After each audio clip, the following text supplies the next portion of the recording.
Бірінші ақпанға арналған жұлдыз жорамал.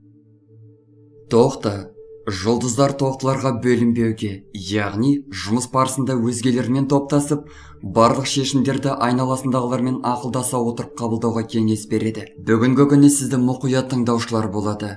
Көшбасшылық қабілетіңізді көрсетіп, өз тәжірибелеріңізбен бөлісуге кеңес береміз. Кей тоқтылар өзгелерге шабыт сыйлап, алдағы уақытта қолдау көрсетуге әзір сенімді серіктестерді таба алады. Қолыңызға түсетін ақшаны үнемдеуге тырысыңыз. Әзірше үлкен көлемді сауда жасауға асықпаған жөн. Торпақ, іштей адамдармен жылы сөйлесуге дайын болыңыз. Кейде ішкі принциптеріңізді өзгертіңіз келмей, кей адамдармен сөйлесуіңіз қиындап та жатады. Өзгелердің ойы сізбен толық сәйкес келе бермейтін естен шығармаңыз. Кездесуге ұсыныстар түсіп жатса қабылдаған жөн. Кей торпақтар жұмысқа қатысты жақсы ұсыныстарға ие болады, алайда шамамен бір апта көлемінде ойланып алғаныңыз дұрыс. Асықпаңыз. Жалпы бүгінгі күн жеке қарым-қатынастар үшін де, жұмыс пен кәсіп үшін де жақсы өтеді. Егіздер, қызбаланбаңыз, уайымға салынбаңыз. Күн жеңіл өтпеуі мүмкін. Қандай да бір күрделі жағдай орын алса, немесе жағымсыз жаңалық естісеңіз, мұның бәрін тым ауыр қабылдамағаныңыз жөн. Әлбетте, мұның бәрін ауыр қабылдасаңыз, сіз үшін ол да соншалықты ауыр болар сөзсіз. Сабыр сақтап, мәселелерді шешудің жолын қарастырсаңыз, мұның бірде сізді ұзақ алаңдатпайды, яғни шешімін тез табасыз. Ақша жағынан күн жаман емес. Егерде кәсібіңізге қатысты келісім шарттарға отыру жағын ойлап жүрсеңіз, тиімді әрі тиімсіз тұстарын таразылап барып қабылдағаныңыз дұрыс. Шаян, ең алдымен өзіңізді ойлаңыз. Күннің басында орын алатын жағдайларға барынша шынайы әрі шыншыл көзбен қараңыз. Мұқият болмасаңыз, кейбір қу адамдардың құрған қақпанына түсіп, қате шешімдер қабылдап, кейін мұның бәрін ұзақ уақыт бойы түзетуіңіз мүмкін. Күннің екінші жартысы жақсы кездесулер мен ашық сөйлесулерге қолайлы. Кешкі уақытқа көңіл көтеретін, тынығып, жұмыстан бір сәтке болса да алшақтайтын нәрселерді жоспарлағаныңыз жөн. Арыстан, табандылығыңызға қайран қалуға болады. Бүгінгі күні осы қасиеттеріңіздің арқасында біраз нәрсеге қол жеткізесіз. Іскерлік сөйлесулерде, кездесулерде ойдағыдай өтеді. Алдағы уақытта тиімділігі жоғары болатын мықты іскерлік ұсыныстар түсуі мүмкін. Күннің екінші жартысы танысу үшін қолайлы. Өзгелерге жақсы әсер қалдырып, бойыңыздағы ерекше қасиеттеріңізді көрсете аласыз. Бұл уақыт романтикалық кездесулер үшін де қолайлы уақыт. Егер іштей еркін болсаңыз, жарқын әрі есте қаларлық сәттер көп болады. Бикеш.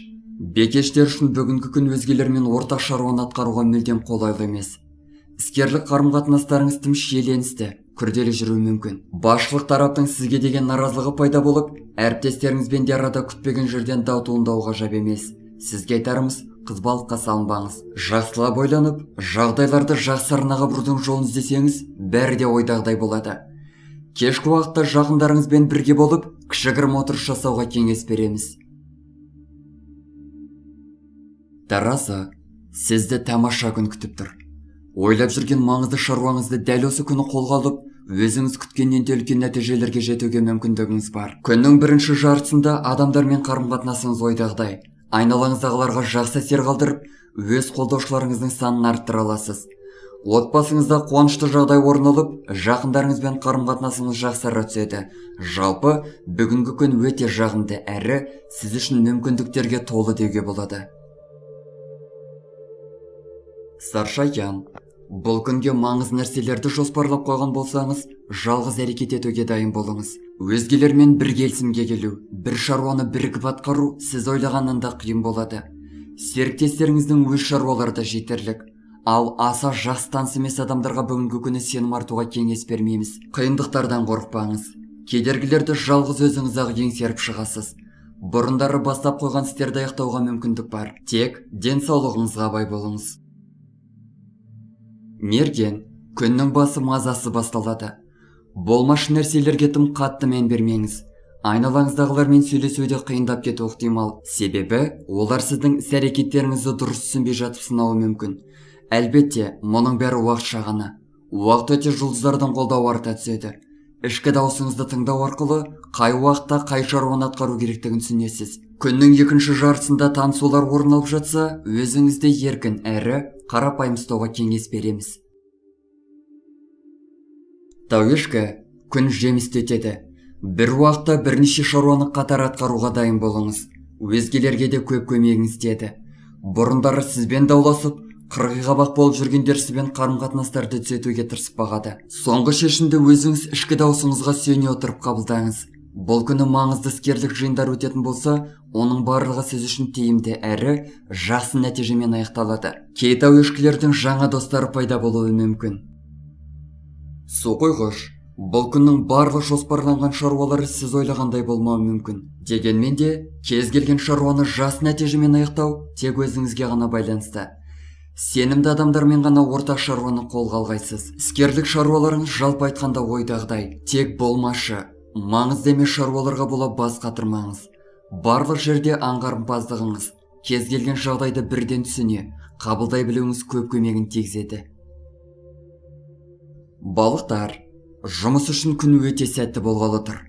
Тығырыққа тіреген мәселелерден қалай шығуға болатынды жылдам түсіне аласыз. Айналаңыздағылармен де қарым-қатынастарыңыз ойдағыдай. Егер маңызды кездесулер немесе сөйлесулер дәл осы күнге жоспарланса, нәтижесі сізге ұнары сөзсіз. Жеке қарым-қатынастарыңызда да жақсы өзгерістер байқалып тұр. Бұрындары көңіліңізді түсірген жақындарыңызда қателіктерін түсініп, сізден кешірім сұрауы мүмкін. Күннің екінші жартысындағы уақыт татуласуға, ескі байланыстарды қайта жаңғыртуға қолайлы уақыт.